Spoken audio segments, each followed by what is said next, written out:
Our today's topic will be the Russian Revolution, chapter 2, that is page 19.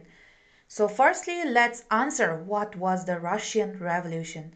In short, we can say is that there were two revolutions that led to the demise or the downfall of this Tsarist regime in Russia and eventually establishment of this USSR, the country that lasted in 1991. This Tsarist means it was the name of the king of Russia. We call it Tsar, Tsars, Tsars, okay? And its time period is from February to October 1917. So let's begin with the causes. And before that, we need to know the backgrounds of this Russian society and Russia in general towards the ends of this 19th century and the beginning of the 20th century. So, at the time of this 20th century, Russia was largely an agrarian country, and the peasants or the farmers were very much impoverished and they had to pay high taxes. So this was the reasons why the farmers were not happy with the king, and this consider that this that leads to this revolution. And the next is the dominance of these aristocrats and clergy in the government. All the posts in the military government were reserved for the aristocrats, noble families, and the clergy. And the clergy did not pay this any taxes, and the clergy they had a very powerful hold over the king or the czar. And the industrial development in Russia was very minimal by the times of this 1910, and the factories numbering in Russia were hardly around 1000, but still all these factories were concentrated in the cities of the St. Petersburg, okay, which was the capital at the time, and Moscow, the large two cities, and all these workers lives in the uh, overcrowded apartments, and their conditions were very poor. There were waste lying everywhere, and as there was a discontent among the factory workers as well. Okay, and then the ideas of this enlightenment had reached Russia, like democracy, the rights of people or the individual, and the accountable government that had already begun in Western European countries like this, France and England. Mm. They had their own revolutions, they had their own government, but in Russia it was totally absolute monarch. The king were Romanov dynasty and they were called the Tsar. Okay? Sometimes it is written as Czar. This word is derived from the Caesar. Okay? So Romanov were the ruling dynasty in the 17th century and they were absolute monarch. And we must remember that this absolute monarch means that they did not have anything in control over them. Okay, so in 1894, a new king, Tsar Nicholas II, ascended the throne, and his policy led the revolutions of this 1917, and he was the Tsar during this revolution. He was influenced by this Rasputin. Rasputin was a mistake, and it is says that he will heavily influence Tsar as well as the Tsarina. It is also said that he had an illegal affairs with the Tsarina, and this information spread to public, and it caused widespread anger against the monarch. Okay, now let's talk about these two people, namely Vladimir Lenin and Karl Marx, who led the revolution. Karl Marx is the man who gave the philosophy of this communism. He says that the workers or the proletariat are the people who are in majority, and this should rule, and all the resources should be in their hands.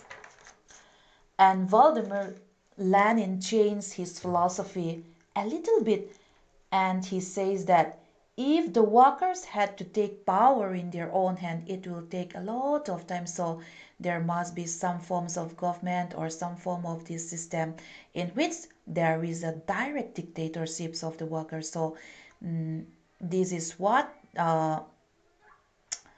Lenin's philosophy. So Lenin modified his Karl Marx's his communism theory a little bit, and this is why today it is called as this Marxist Leninist. Okay, and now I will talk about this Russian Socialist Democratic Party, which is known as the RSDP. Okay, it was formed in 1898 and followed the philosophy of this Karl Marx. Okay, and Lenin was a member of this party and a founding member. He also added to the philosophy of this Marx, but as I told you, he modified a little bit, so it was called as it was called later as this Marxist Leninist. Okay, and next is Russo-Japanese War of 1904 to 05. This Russo-Japanese War was due to this dominance over Manchuria and Korea. These are the two areas in the north of China, and the dominance over this area led to war. Okay, Japan wanted to control, and this Japan already had its control over this Korea, and Russia had its control over this Manchuria. But Japan wanted to control both, and Russia also wanted to control both this area. And finally, their war started, and at last, this Russia was defeated very badly. Okay, and then next, let's see the revolutions of 1905. So these humiliations in the war was also one of the reasons for the revolutions of 1905. Okay, and now what is these revolutions of 1905? This was a small revolutions uh, before the revolutions of 1917, which we will discuss. So at this time, the workers had a huge strike and they demanded better conditions and rights, better working hours. But this strike and protests were suppressed militarily by the Tsar. He opened fire, and the army opened fire on the protesting people, and many people were killed. And that day was called this Bloody Sunday. Okay, and after this Bloody Sunday, they protest against this. Uh, they protest against the Tsar all over this Russia, and so the Tsar shows that if he did not give something to the people, he might lose his czarship. So he gave some concessions, and it is called the October Manifesto. Some rules were laid down, and accordingly, a Duma was established. Duma is a parliament, so it was a kind of a representative body in which all the people decided.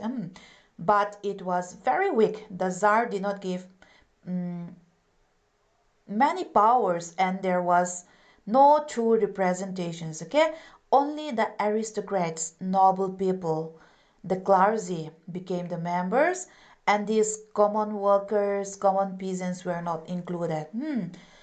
Also, after the formations of this Duma, Prime Minister was appointed, and this Peter Stolypin was the Prime Minister between this 1906 to 11, and he was assassinated in 1911.